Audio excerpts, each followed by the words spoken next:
Coming live from our studios in Belize City, this is the evening news on Love Television for Friday, July 15th. We get you started with a look at the stories making the headlines today.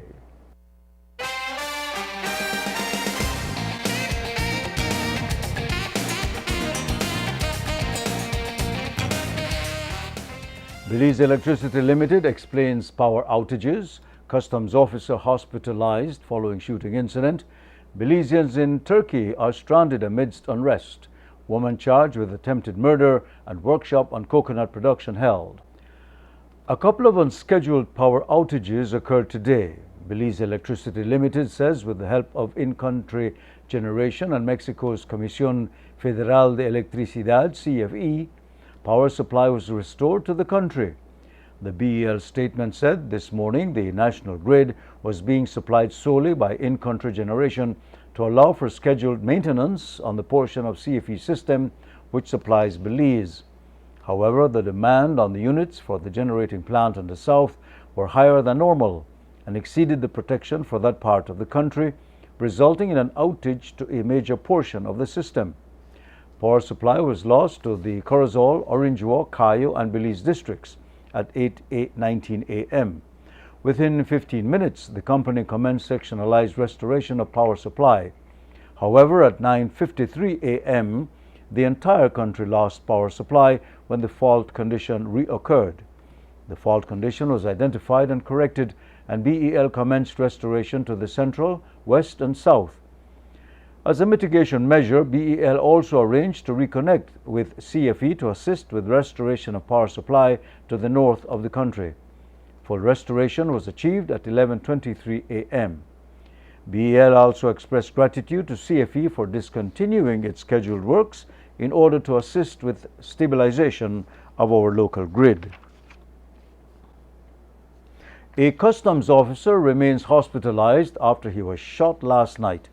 34-year-old Jose Acevedo was driving from Dangriga to his home in Hope Creek Village sometime after 9 o'clock last night when, upon reaching in the area of White Swan at a speed bump, a dark-complexioned man wearing dark clothing emerged from the left side of the highway and fired a single shot, which hit Acevedo in the upper left shoulder.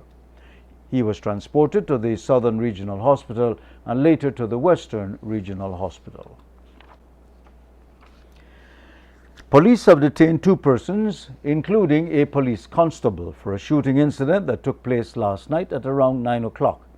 29-year-old Nigel Castillo was on the basketball court located behind the Charles Bartlett Hyde building when he was shot. Police found Castillo suffering from a gunshot wound to the abdomen. Reports are that Castillo was socializing on the court with a friend when they got into an altercation. The friend left, and upon his return, the friend bought a gun and shot Castillo. Castillo resides less than 500 yards from the basketball court. He's at the Carl Huchner Memorial Hospital, listed in a critical condition. On Tuesday, the Ministry of Agriculture hosted a one-day workshop on coconut production technology. The objective of the workshop was to train farmers in good agricultural practices and integrated pest management in coconut production. Coconut producers, investors, extension officers, and technical personnel from the Ministry of Agriculture participated in the workshop that was facilitated by Dr. Campton Paul and Dr. Evans Ramikelawan from the Caribbean Agricultural Research and Development Institute. The workshop was funded by the European Union through the Coconut Development Project for the Caribbean. The implementing agencies are the International Trade Center and CARDI in collaboration with the Ministry of Agriculture. Coming out of the workshop, it is expected that coconut producers will adopt improved agricultural practices and better control pests, enabling them to increase production, productivity, and quality. Yesterday, the Belize Bank handed out 22 scholarships. The purpose of the Belize Bank Scholarship Program is to provide Belizeans with an opportunity to an education to empower them so they can become productive professionals in the community. The scholarship program began in 2012 in commemoration of the bank's 25th anniversary.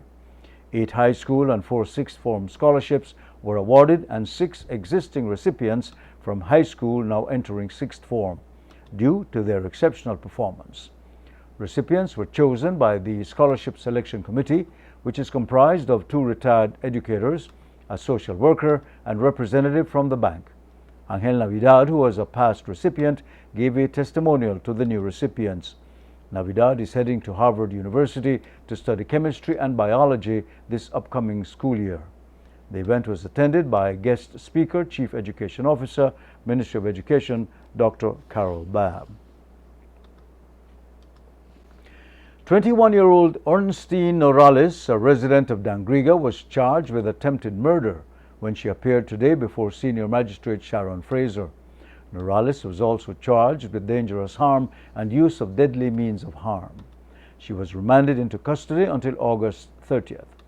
The complainant, her common-law husband, reported to the police that about 8 p.m. on May 29, while he and Norales were at a house in Doublehead Cabbage, they had a misunderstanding, and she left the house and began walking through a dark road.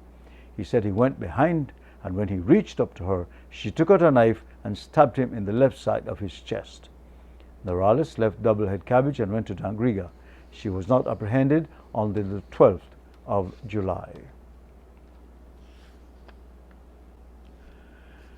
23-year-old Luis Carter, a construction worker of San Pedro, was charged with attempted murder when he appeared today before Senior Magistrate Sharon Fraser. Carter was also charged with dangerous harm and use of deadly means of harm. He was remanded into custody until August 30th. The incident occurred on July 13 in San Pedro town. Kimberly Humes, the common-law wife of the complainant, Dwayne Hyde, reported to the police that she was at home when she heard a knock on her door. She said that when she opened the door, she saw it was Hyde, and Hyde told her that some people wanted to kill him. She said that shortly afterwards, 2 men entered her yard, and she recognized Carter as one of them. She said Carter pointed a firearm at her and told her to go inside. She said Hyde then grabbed the firearm, and a struggle then ensued between him and Carter. She told police then she heard the gunfire, and she saw that Hyde had received a gunshot wound to the right side of the abdomen. She also told police that during the struggle, Hyde had stabbed Carter several times with a screwdriver. Sometime between 3:30 and 4 o'clock this morning, 25-year-old Henry Williams, a truck driver for Bowen & Bowen Company Limited, was heading to Belize City when he lost control of the truck. Williams was accompanied by Angel Vargas at the time of the incident. Williams reported to police that he lost control of the vehicle while taking the curve at mile 8 on the Philip Colson Highway. No one was injured in the incident. However, the cargo Williams was transporting was flung out of the truck and most of it damaged. The value of goods not yet determined.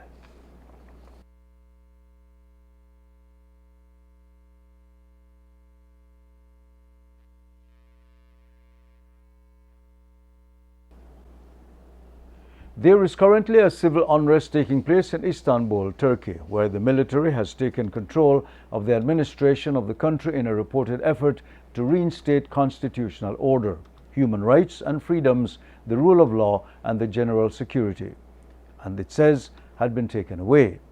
It is a dire situation involving jets, gunfire, and hostages. And while it is almost 7,000 miles away from Belize, reports tonight are that there's a handful of Belizeans stuck at that airport since all the airports have been shut down.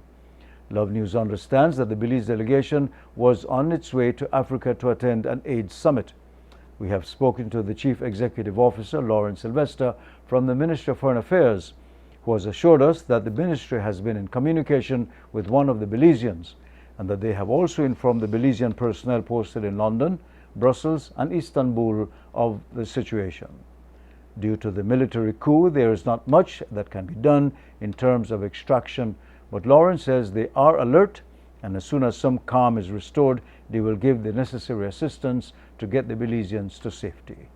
Of course, we will keep following this story as it develops. The list of finalists for the NCW Magazine's Eco Excellence Awards is out. Hamanasi Adventure and Dive Resort, located in Hopkins Village, Stan Creek District, has made it as a finalist in the travel category, with only 7 days left to cast votes in the online competition. The Eco Excellence Awards is in their 6th edition of recognizing excellence in social and environmental sustainability in the production of goods and provision of services. Voting ends on July 22nd and can be done by visiting www.ecoexcellenceawards.com.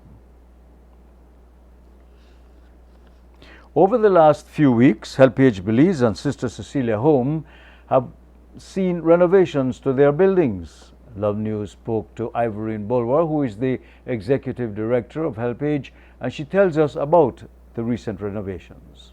ICB Insurance Corporation of Belize, the Executive Director and the General Manager came by and to make an assessment, because we had sent pictures and they came to make an observation and also to contribute to us. They provided us an ex gratia payment of nearly $9,000 to get our roof repaired. So what we did, we changed the entire roof. The total cost amounted to, with materials and labor, $11,000. And certainly we're thankful for the gift, because if you look, this center is where we provide day activities for older persons, and with leakage, comes mold, and at the same time it can affect our equipment.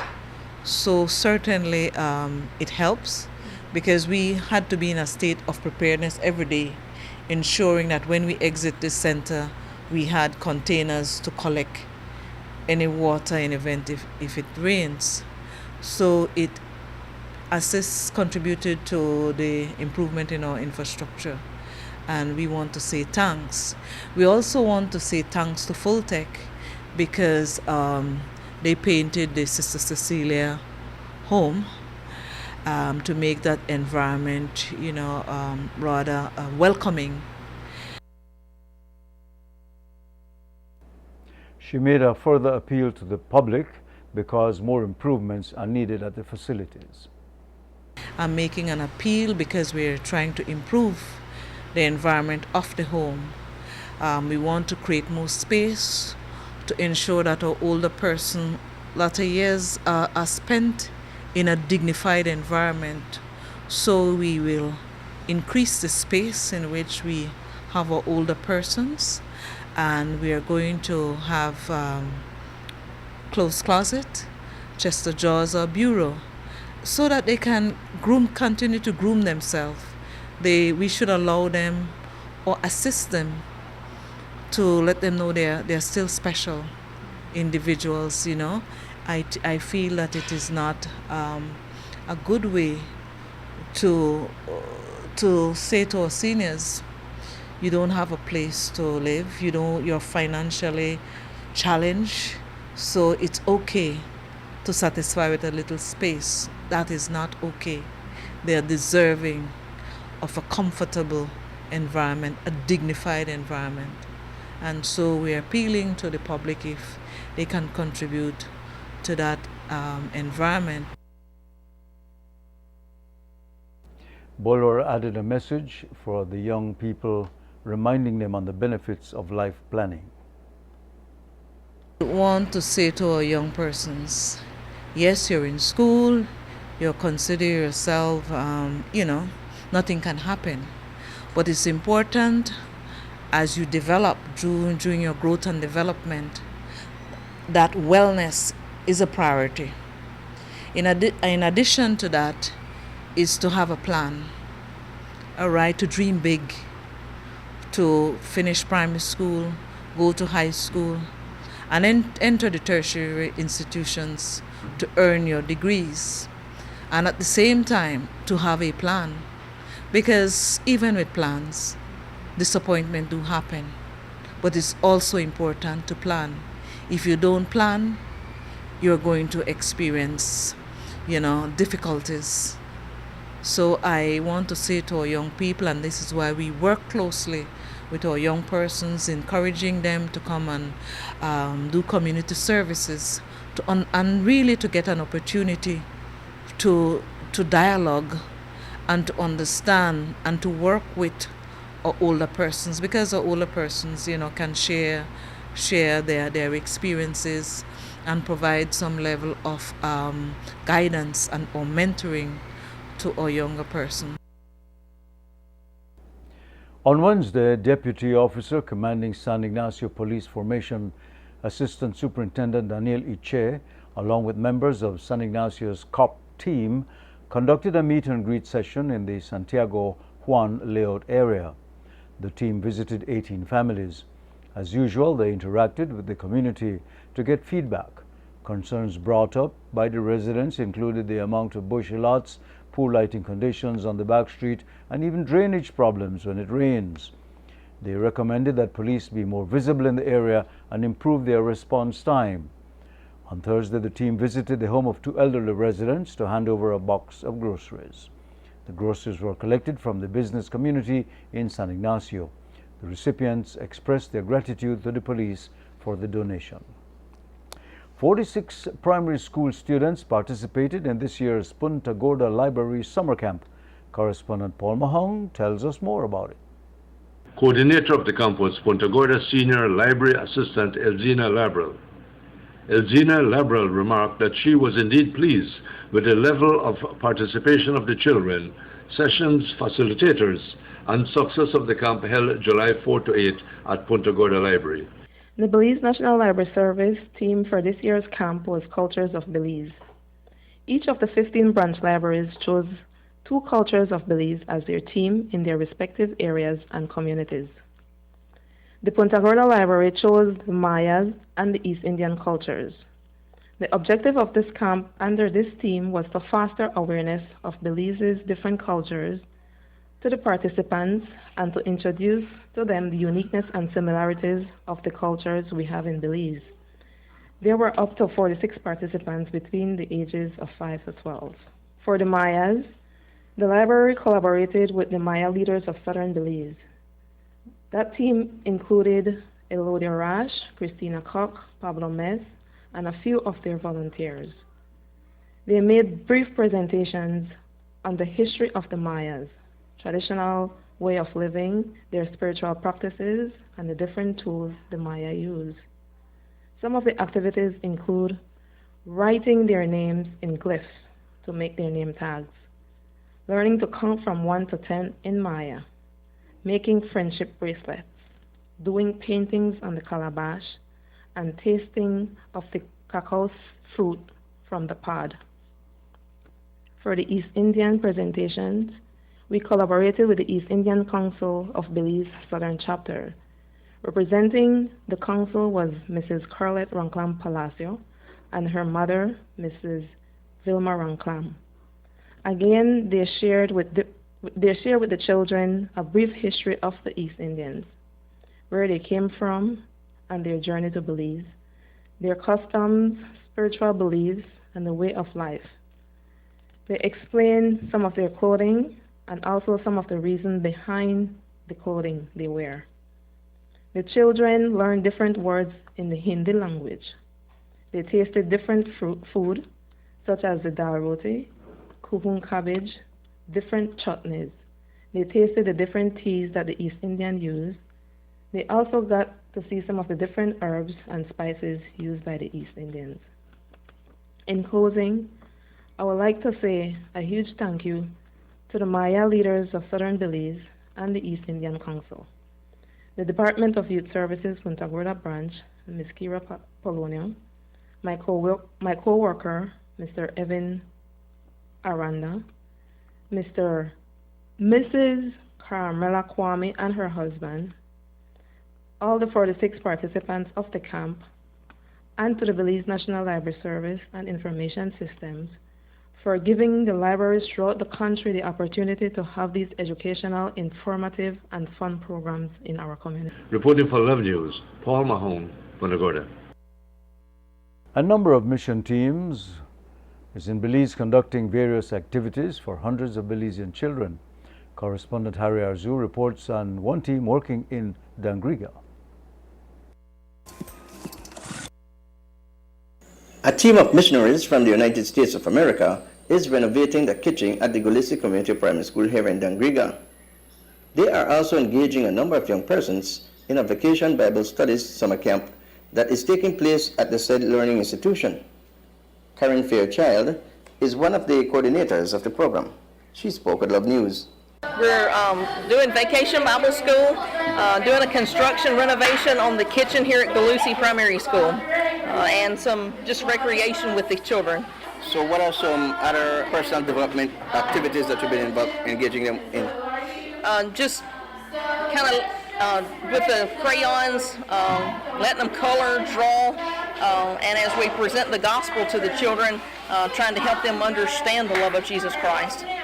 We have a lot of people from home who gave us donations to be able to buy some of the supplies to be able to do the construction projects that we wanted to take care of. We have countless people within the churches in our association who gave donations, and it's just amazing the people who gave to us to be able to bring these supplies. When we came in March to make preparations for this trip, we checked your prices, and it was just lots easier for us to buy the supplies at home and to bring these supplies with us because of what our luggage cost and stuff was. So it was much easier to bring these school supplies to you guys.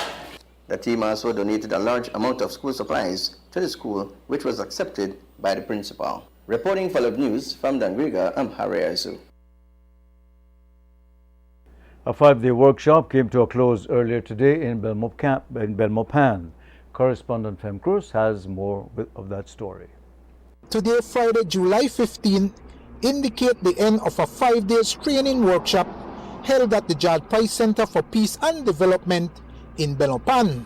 7 key government ministries benefited of this training.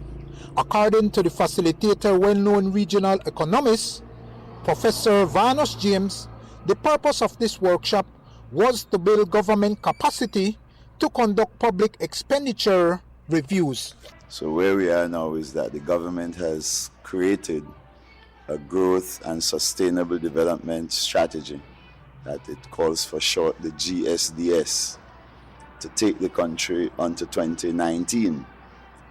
And it plans to get a 5% growth rate for the GDP, the gross domestic product of the country, and to raise productivity in all the sectors of the economy, in agriculture, in tourism, and so on, in order to achieve this 5% growth. Yes? And it needs, government spending is a big part of the spending that pushes the country to the 5% growth rate. And so we need to go back and look at what the ministries are doing when they get government funding. They want to bring the amount of money they get in line with what is required to achieve the 5% growth. And when they get money, need to learn how to spend it efficiently, economically, and effectively. And that is the purpose of the 5 days of training, to show the ministries how to analyze what they're doing now in order to bring it more closely in line with what the GSDS requires. It's excellent work. They learn a lot of high techniques. And when they go back to their ministries, they will be able to look at the things they're doing, engage with their colleagues, talk. They appreciate what other ministries are doing. When you go to Ministry of Agriculture, you'll appreciate what Ministry of Education is doing. You'll be able to work as a team to look at your ministry's spending, your ministry's practices, so as to bring everything in line with what is required to achieve the growth rate and the productivity growth and social cohesion that is required in the GSDS. You're telling us that this workshop will help our participants to go back now and fight for their ministry. Fight for the ministry, but being aware of the requirements for the other ministries, so you more operate like a nation than you operate like a set of ministries. You don't go and just fight for your ministry alone. You're conscious that what you do in your ministry affects what other ministries achieve, and you all learn to work together. So we bring a multi-stakeholder approach to looking at your ministry. You fight, but you don't fight blind. You fight aware of what is good for the country as a whole. I'm Dylan Alain, and I'm here leading a team from ECLAC. I'm the Deputy Director of the Port of Spain office to administer a project that is fully funded by the UN, project which covers 4 countries at the moment. We started with Belize, and this week it was the week of training, and then we go on to Antigua and Barbuda, then to St. Kitts and Nevis, and then to Barbados. It's the same training that will be conducted in each of the countries, and its process is led by Professor Vannes James, who just spoke. This project is part of a much broader agenda which ECLAC has, which essentially is looking at the debt in the Caribbean. And we've been proposing a strategy for debt reduction called Debt for Adaptation Swaps. And this project complements that proposal because it aims at raising the capacity of public sector managers to improve their public sector allocation. As Vannes says, that allocation goes in line with the development strategy. The workshop doesn't end the project. After the workshops are over in the 4 countries, we'll invite the participants to Port of Spain to have a 1 week of engagement led by Dr. James again in forecasting, revenue and expenditure forecasting.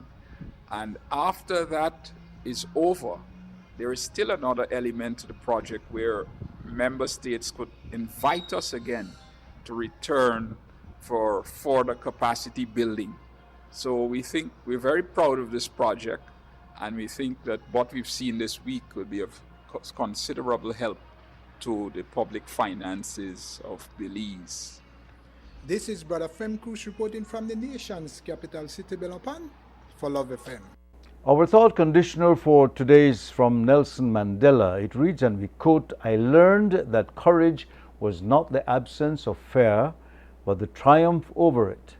The brave man is not he who does not feel afraid, but he who conquers that fear." This has been the Evening News on Love Television. We invite you to log on to our website at www.lovefm.com for transcripts of our news stories. Thank you for watching. I am Ernesto Vasquez.